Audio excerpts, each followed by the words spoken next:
வணக்கம். இது தந்தியின் இன்று. வரவேற்பது ரஞ்சித். வாரணாசி மக்களவை தொகுதியில் பிரதமர் மோடி வேட்புமனு தாக்கல். அவதூறு வழக்கில் இபிஎஸ் நீதிமன்றத்தில் ஆஜர் என பரபரப்புகள் வரிசை கட்டிய நாள் இன்று. முதலில் ரீபோஸ் மேட்ரஸஸ் வழங்கும் தலைப்புச் செய்திகள். உத்தரப்பிரதேச மாநிலம் வாரணாசி தொகுதியில் பிரதமர் மோடி இன்று வேட்புமனு தாக்கல். கங்கையில் சிறப்பு பூஜை செய்து காலபைரவர் கோயிலில் வழிபட்டு அபிஜித் முகூர்த்தத்தில் வேட்புமனு தாக்கல்.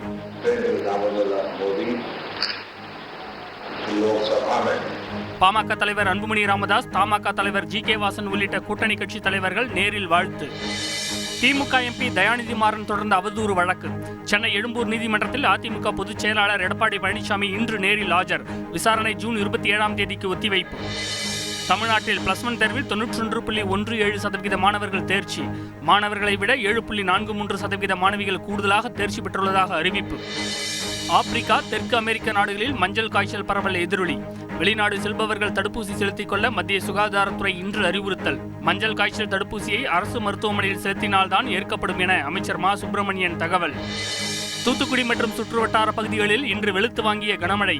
வீடுகளுக்குள் தண்ணீர் புகுந்ததால் பொதுமக்கள் அவதி.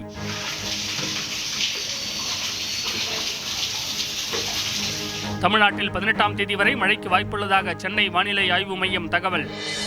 சென்னை நுங்கம்பாக்கத்தில் உள்ள யூடியூபர் ஃபெலிக்ஸ் ஜெரால்டின் வீடு, அலுவலகத்தில் போலீசார் இன்று சோதனை. லேப்டாப், சிம் கார்டு உள்ளிட்ட முக்கிய ஆவணங்கள் கைப்பற்றப்பட்டதாக தகவல். சென்னை பூந்தமல்லியில் ஆன்லைன் லோன் ஆப்பில் கடன் பெற்ற இளைஞர் தற்கொலை. புகைப்படத்தை ஆபாசமாக சித்தரித்து கடன் செயலி நிறுவனம் மிரட்டியதாக போலீஸ் விசாரணையில் அதிர்ச்சி தகவல். வாரணாசி தொகுதியில் பிரதமர் மோடி இன்று வேட்புமனு தாக்கல் செய்தார். தனக்கு 3 கோடி ரூபாய் சொத்து இருப்பதாக பிரமாண பத்திரத்தில் அவர் குறிப்பிட்டுள்ளார். இதனிடையே டெல்லியில் உள்ள வருமான வரித்துறை அலுவலகத்தில் ஏற்பட்ட பயங்கர தீ விபத்தில் சிக்கி ஒருவர் உயிரிழந்தார். செய்தியாளர்கள் ராஜா மற்றும் ரமேஷ்குமார் வழங்கிய தகவல்கள் இவை. உத்தரப்பிரதேச மாநிலம் வாரணாசி தொகுதியில் 3வது முறையாக போட்டியிடும் பிரதமர் நரேந்திர மோடி இன்று வேட்புமனு தாக்கல் செய்தார்.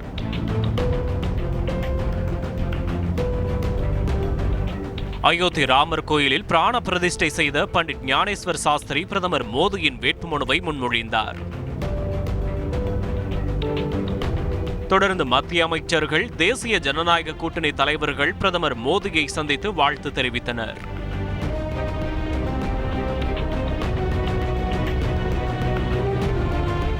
முன்னதாக கங்கையில் சிறப்பு பூஜை செய்து கால பைரவர் கோயிலில் பிரதமர் மோடி வழிபட்டார்.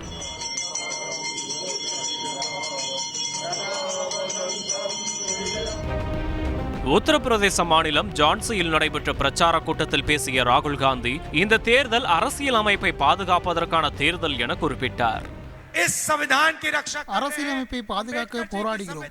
அரசியலமைப்பு இல்லாவிட்டால் நமது நில உரிமை, இடஒதுக்கீடு எல்லாம் பறிபோகும். டெல்லி வருமான வரித்துறை அலுவலகத்தில் பயங்கர தீ விபத்து நேரிட்டது. அலுவலகத்தின் மாடியில் சிக்கியவர்களை ஏணி வழியாக தீயணைப்பு வீரர்கள் காப்பாற்றினர்.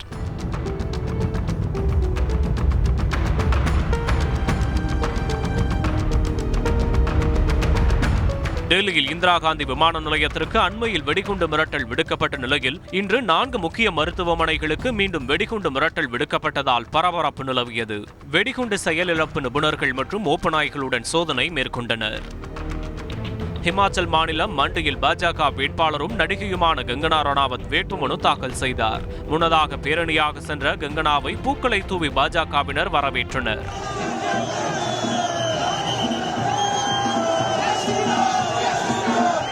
நிச்சயம் தேர்தலில் வெற்றி பெறுவேன் என கங்கனா நம்பிக்கை தெரிவித்தார். பாலிவுட்டில் வெற்றி பெற்ற நான் அரசியல் துறையிலும் வெற்றி பெறுவேன் என்ற நம்பிக்கை உள்ளது. மும்பையில் புழுதி புயல் காரணமாக ராட்சச பேனர் சரிந்து விழுந்த விபத்தில் உயிரிழந்தவர்கள் எண்ணிக்கை 14ஆக அதிகரித்தது. 70 பேர் காயமடைந்த நிலையில் விபத்து குறித்து முழுமையான விசாரணை நடத்த அம்மாநில அரசு உத்தரவிட்டுள்ளது.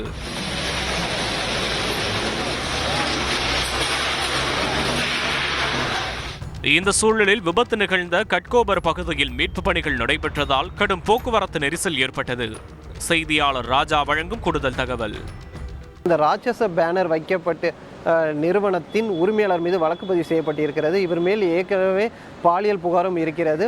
அதேபோல் இந்த நிறுவனத்தின் தரப்பில் 21 முறை சட்டவிரோத பேனர்கள் வைத்ததற்கு அவர்கள் தரப்பில் அபராதம் கட்டியதாகவும் மாநகராட்சி தரப்பில் கூறப்பட்டிருக்கிறது. இந்த முறை இந்த ராட்சச பேனர் வைப்பதற்காக அங்குள்ள மரங்களை அவர்கள் அகற்றியிருக்கிறார்கள். இது தொடர்பாகவும் வழக்கு பதிவு செய்யப்பட்டிருக்கிறாகவும் அந்த உரிமையாளர் தற்போது தலைமுறையாக இருப்பதால் அவரை தேடும் முயற்சியில் மும்பை போலீசார் தீவிரப்படுத்தி இருக்கிறார்கள். ரஞ்சித், நன்றி ராஜா. தூத்துக்குடி, நெல்லை மாவட்டத்தின் பல்வேறு பகுதிகளில் இன்று கோடை மழை கொட்டி தீர்த்தது. இதேபோல் தென் மாவட்டங்களில் மிக கனமழைக்கு வாய்ப்புள்ளதாக வானிலை ஆய்வு மையம் எச்சரிக்கை விடுத்துள்ளது. செய்தியாளர்கள் பிரகாஷ், அமிர்தலிங்கம், விஜயகாந்த் வழங்கிய தகவல்கள் இவை. புதுக்கோட்டை, வாகைக்குளம், ஒட்டப்பிடாரம், வல்லநாடு உள்ளிட்ட இடங்களில் சுமார் 1 மணி நேரம் பெய்த கனமழையால் பிரதான சாலைகளில் குளம் போல் தண்ணீர் தேங்கியதாக பொதுமக்கள் புகார் கூறினர்.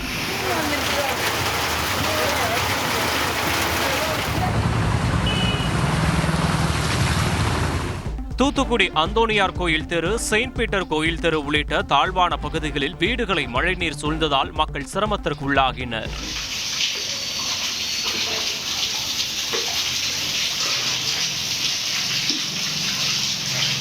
கனமழை குறித்து தூத்துக்குடியைச் சேர்ந்த பிரதீப் ராஜா கூறுகையில், காலையில பாத்தீங்கன்னா நல்ல மழை. இந்த கோடை காலத்துல இப்படி ஒரு மழை பெஞ்சு தூத்துக்குடி மக்களை நல்லா கூலாக்கி விட்டுருக்கு. இதை நினைக்க சொல்லி ரொம்ப சந்தோஷமா இருக்கு. இன்னைக்கு பாத்தீங்கன்னா கிளைமேட்டை பாருங்க, ரொம்ப மகிழ்ச்சியா, ரொம்ப சூப்பரா இருக்கு. மழை இன்னைக்கு பெஞ்ச மழை சுமார் ஒரு மணி நேரம் நல்ல தூத்துக்குடி சிட்டிக்குள்ளேயும் மழை, தூத்துக்குடி அவுட்டர்லேயும் நல்ல மழை இருந்தது. இதனால இந்த வெப்பம் தணிந்து ஒரு குளிர்ச்சியான சூழ்நிலை இருக்குது. தேனி மாவட்டம் வருசநாடு மலைப்பகுதிகளில் பெய்த கனமழையால் வறண்டு கிடந்த வைகை ஆற்றில் நீர்வரத்து அதிகரித்துள்ளது. நுரை பொங்க ஆற்றில் செல்லும் தண்ணீரை பார்த்து பொதுமக்களும் விவசாயிகளும் மகிழ்ச்சி அடைந்துள்ளனர்.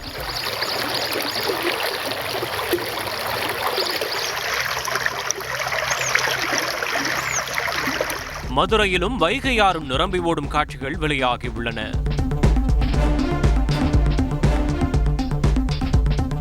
நெல்லை மாவட்டம் பனங்குடி, வள்ளியூர், ராதாபுரம் சுற்றுவட்டார பகுதிகளில் காலை முதல் மழை பெய்ததால் குளிர்ச்சியான சூழல் நிலவியது.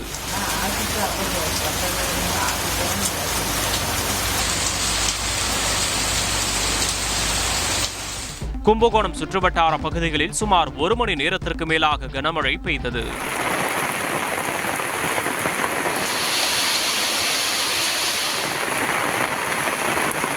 திருவாரூர் மாவட்டம் திருத்துறைப்பூண்டியில் கோடை மழை பெய்ததால் விவசாயிகள் மகிழ்ச்சி அடைந்தனர். திருத்துறைப்பூண்டியைச் சேர்ந்த ஐயப்பன் ராஜாவிடம் பேசினோம். வெயில் கடுமையாக வாட்டி வச்ச காரணத்தை யாரும் வெளியில போக முடியல, வர முடியல, ரொம்ப கஷ்டமா இருந்துச்சு. இப்போ ஒரு 2-3 நாளா மழை பெஞ்சிக்கிட்டு இருக்கு. இந்த மழை ஒரு வாரத்துக்கு நீடிச்சு பெஞ்சுன்னா மக்கள் கொஞ்சம் வெளியில போயிட்டு வர்றதுக்கு கொஞ்சம் நல்லா இருக்கும். எள்ளு தெளிச்சிருக்கோம். எள்ளுக்கு இந்த விட்டு விட்டு பெய்யுற மழை நல்லா இருக்கு. கொஞ்சம் கூடுதலாக பெஞ்சா இன்னமும் விவசாயிகளுக்கு கொஞ்சம் நல்ல பலன் நிலைக்கும். மறுபக்கம் கடும் வெப்பத்தின் காரணமாக சென்னை மற்றும் மதுரையில் காலை 10 மணி முதல் மாலை 4 மணி வரை திறந்தவெளி கட்டுமான பணிகளை மேற்கொள்ளக்கூடாது என அனைத்து கட்டுமான நிறுவனங்களுக்கும் தொழிலக பாதுகாப்பு இயக்ககம் உத்தரவிட்டுள்ளது. தமிழ்நாட்டில் வரும் 18ஆம் தேதி வரை கனமழை பெய்ய வாய்ப்புள்ளதாக இந்திய வானிலை ஆய்வு மையம் மஞ்சள் எச்சரிக்கை விடுத்துள்ளது. பிரகாஷ், எந்தெந்த மாவட்டங்களுக்கு கனமழை எச்சரிக்கை விடுக்கப்பட்டுள்ளது? தமிழகத்தில் எத்தனை நாட்களுக்கு மழை நீடிக்கும்? கூடுதல் விவரங்கள் சொல்லுங்க. குமரிக்கடல் மற்றும் அதை ஒட்டி இருக்கக்கூடிய பகுதிகளில் நிலவக்கூடிய வளிமண்டல கீழடுக்கு சுழற்சி காரணமாக 14ஆம் தேதி முதல் 20ஆம் தேதி வரைக்கும் தமிழகத்தில் பரவலாக மழை பெய்ய வாய்ப்பு இருப்பதாக வானிலை ஆய்வு மையம் தெரிவித்திருக்கிறது. குறிப்பாக 14ஆம் தேதி முதல் 16ஆம் தேதி வரைக்கும் கன்னியாகுமரி, தூத்துக்குடி, நெல்லை, தென்காசி, விருதுநகர், கோயம்புத்தூர், நீலகிரி, ஈரோடு, திருப்பூர் உள்ளிட்ட மாவட்டங்களில் மிக மற்றும் கனமழை பெய்வதற்கான வாய்ப்புகள் இருப்பதாக வானிலை ஆய்வு மையம் தெரிவித்திருக்கிறது. 17ஆம் தேதி முதல் 20ஆம் தேதி வரைக்கும் தென் தமிழகம் மற்றும் டெல்டா மாவட்டங்களில் மழை பெய்வதற்கான வாய்ப்புகள் இருப்பதாகவும் வானிலை ஆய்வு மையம் தெரிவித்திருக்கிறது. சென்னையை பொறுத்த வரைக்கும் அடுத்த 48 மணி நேரத்துக்கு வானம் மேகமூட்டத்துடன் காணப்படும் எனவும் நகரின் ஒரு சில பகுதிகளில் மழை பெய்வதற்கான வாய்ப்புகள் இருப்பதாக வானிலை ஆய்வு மையம் தெரிவித்திருக்கிறது. மீனவர்களுக்கான எச்சரிக்கையும் விடுக்கப்பட்டிருக்கிறது. 14ஆம் தேதி முதல் 20ஆம் தேதி வரைக்கும் குமரிக்கடல் மற்றும் அதை ஒட்டியிருக்கக்கூடிய மன்னார் வளைகுடா பகுதிகள், அதே போல தென் தமிழக கடலோர பகுதிகள், கேரள கடலோர பகுதிகள், மாலத்தீவு, லட்சத்தீவு உள்ளிட்ட பகுதிகளில் மீனவர்கள் மீன்பிடிக்க செல்ல வேண்டாம் என்று அறிவுறுத்தப்பட்டிருக்கிறது. ரஞ்சித், கூடுதல் விவரங்களுக்கு நன்றி பிரகாஷ். அணுகுண்டுகள் தயாரிக்க பயன்படும் ஆபத்தான மூலப்பொருளான யுரேனியத்தை கைகளில் ஏந்திய தமிழக இளைஞரின் புகைப்படங்கள் சமூக வலைதளங்களில் வைரலானது. இதன் பின்னணியை அறிந்து கொள்ள ஸ்வீடனில் வசிக்கும் சம்பந்தப்பட்ட மாணவரை தொடர்பு கொண்டு பேசினோம். அவருடன் நான் நடத்திய கலந்துரையாடல் இது. தான் கையில் வைத்திருக்கும் இந்த பொருள் 10 டன் நிலக்கரியின் வீரியத்திற்கு சமம். இது என்ன என்று உங்களுக்கு தெரியுமா என சமூக வலைதளத்தில் பகிரப்பட்ட பதிவு ஒன்று கடந்த சில நாட்களாக வைரலாகி வருகிறது. ஸ்வீடன் நாட்டின் புகழ்பெற்ற KTH royal institute of technology பல்கலைக்கழகத்தில் பயின்று வரும் நெல்லையைச் சேர்ந்த முதுநிலை ஆராய்ச்சி மாணவர் முத்துக்குமார் தனது எக்ஸ் தளத்தில் வெளியிட்டுள்ள இந்த புகைப்படம் ஆச்சரியத்தையும் அதிர்ச்சியையும் ஏற்படுத்தியது. இந்த பதிவை பார்த்த பலரும் தோற்றத்தில் பாம்பு மாத்திரை போன்று காட்சியளிக்கும் இந்த சின்னஞ்சிறிய பொருள் இத்தனை சக்தி மிக்கதா என கேள்விகளை எழுப்பத் தொடங்கினர். ஒரு சிலர் அது ஆபத்தான யுரேனியமாக இருக்கக்கூடும் என்று கணித்து பதிலளித்தாலும் எப்படி இவ்வளவு துணிச்சலாக இதை கைகளில் பிடித்திருக்கிறீர்கள், இது ஆபத்து இல்லையா என்று அடுக்கடுக்காக ரிப்ளை கொடுத்தனர்.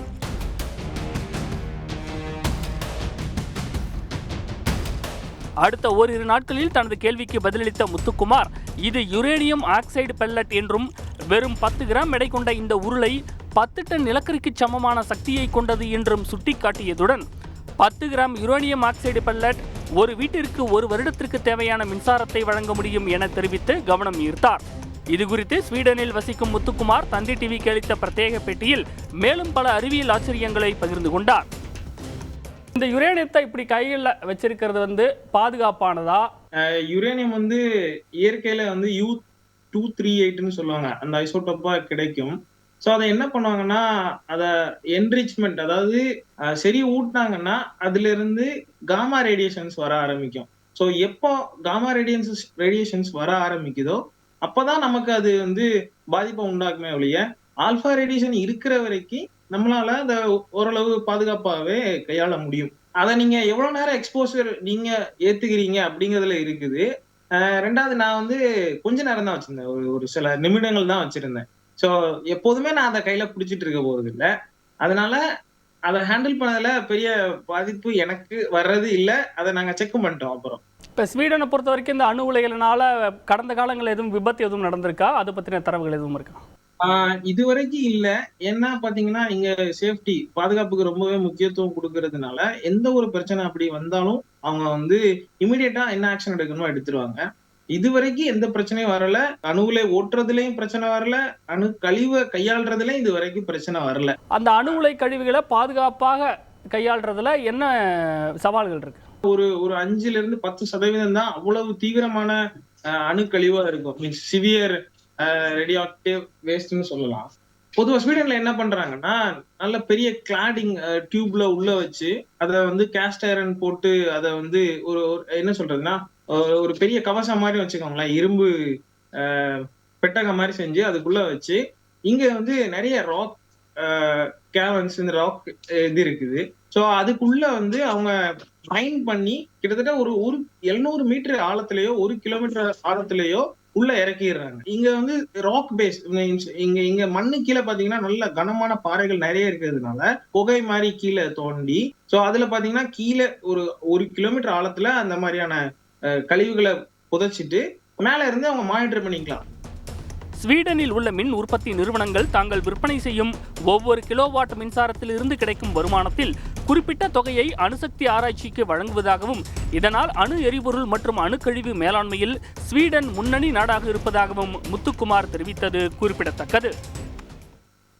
திமுக வேட்பாளர் தயாநிதி மாறன் தொடர்ந்த அவதூறு வழக்கில் சென்னை எழும்பூர் நீதிமன்றத்தில் அதிமுக பொதுச் செயலாளர் எடப்பாடி பழனிசாமி இன்று நேரில் ஆஜரானார்.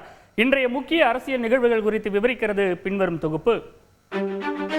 தமிழ்நாட்டில் +1 தேர்வு முடிவுகள் இன்று வெளியாகின.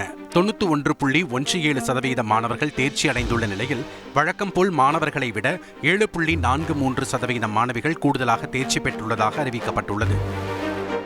ஆப்பிரிக்கா, தெற்கு அமெரிக்க நாடுகளில் மஞ்சள் காய்ச்சல் பரவி வருவதால் வெளிநாடு செல்பவர்கள் மஞ்சள் காய்ச்சல் தடுப்பூசி செலுத்திக் கொள்ள மத்திய சுகாதாரத்துறை வலியுறுத்தியுள்ளது.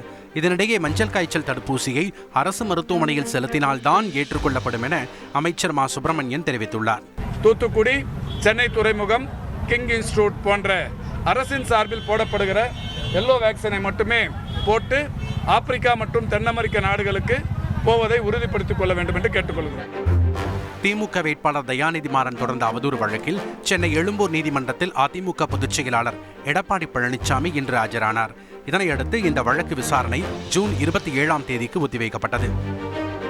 திமுக எம்பி தயாநிதி மாறன் தொடர்ந்த அவதூறு வழக்கில் மத்திய சென்னை பாஜக வேட்பாளர் வினோத் பி செல்வம் வரும் ஜூன் 6ஆம் தேதி ஆஜராக எழும்பூர் நீதிமன்றம் இன்று உத்தரவிட்டுள்ளது. பெண்களுக்கு எதிராக ஆபாசமாக கருத்து தெரிவித்ததாக தன் மீது பதியப்பட்ட வழக்கை ரத்து செய்ய கோரிய பாஜக மூத்த தலைவர் ஹெச் ராஜாவின் மேல்முறையீட்டு மனுவை உச்சநீதிமன்றம் இன்று தள்ளுபடி செய்தது.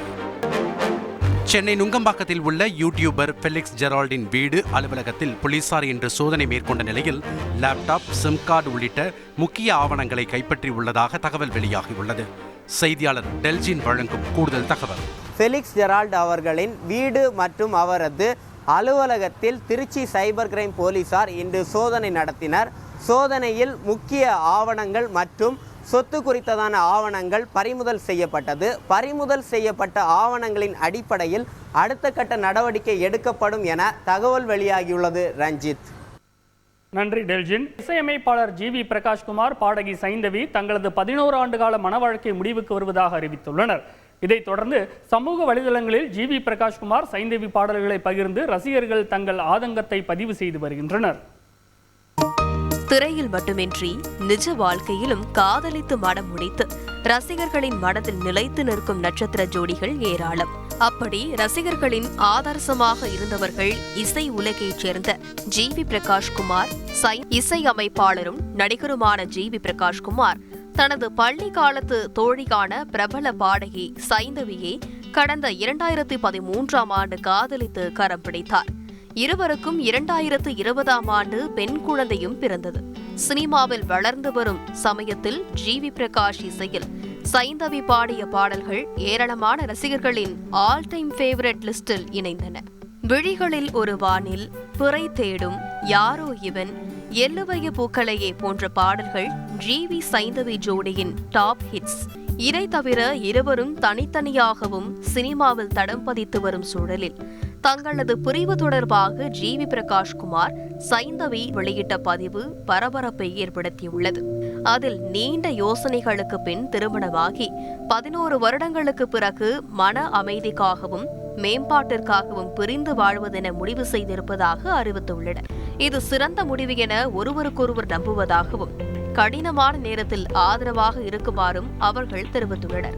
இதுகுறித்து கருத்து தெரிவித்த தயாரிப்பாளர் கே ராஜன், கணவன் மனைவி இருவரும் விட்டு கொடுத்து வாழ வேண்டும் என கேட்டுக்கொண்டார்.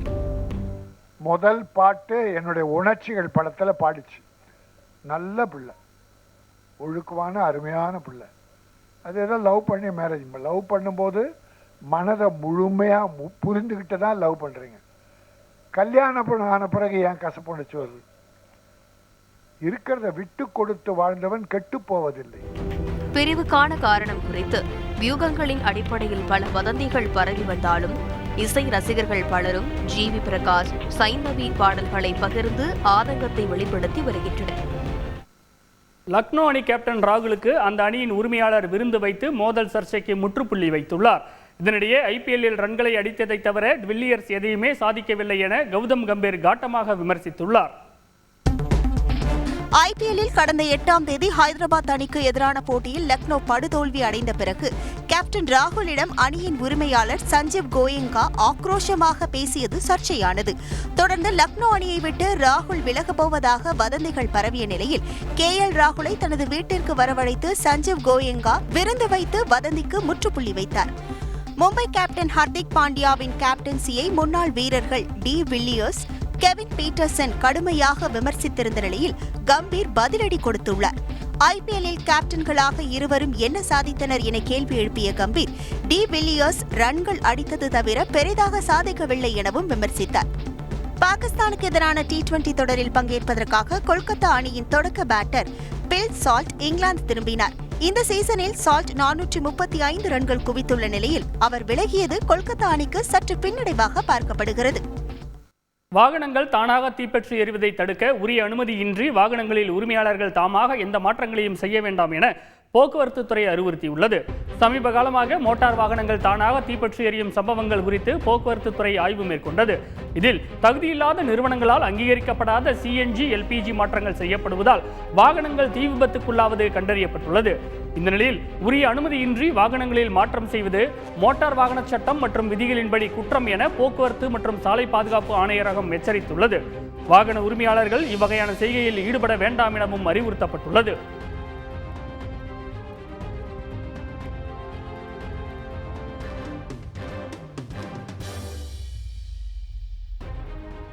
சென்னையில் ஆன்லைன் கடன் செயலியால் மேலும் ஒரு இளைஞர் தற்கொலை செய்து கொண்டது அதிர்ச்சியை ஏற்படுத்தியுள்ளது.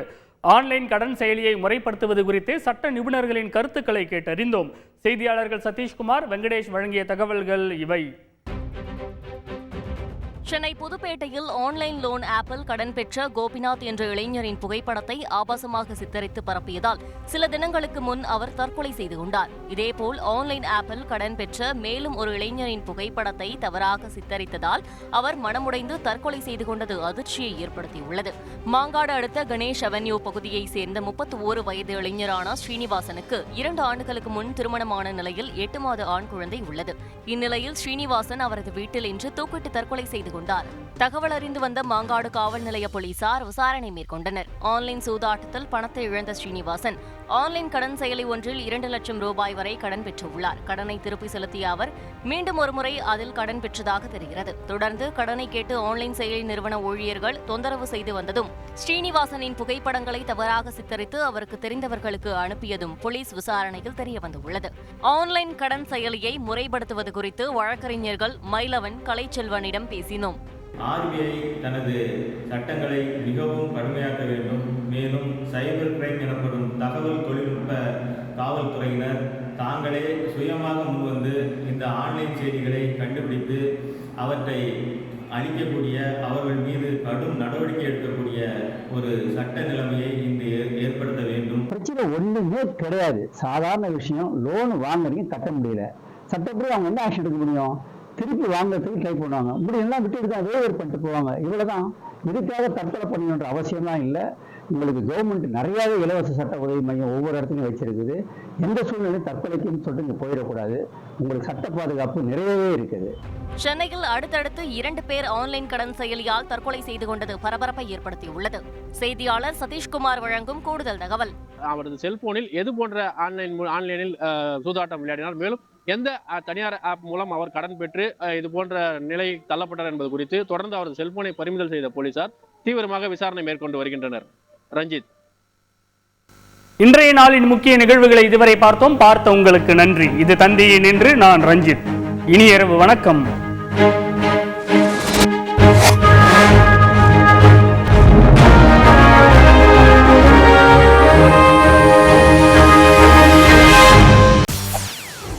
செய்திகளை உடனுக்குடன் தெரிந்து கொள்ள உடனே சப்ஸ்கிரைப் பண்ணுங்க.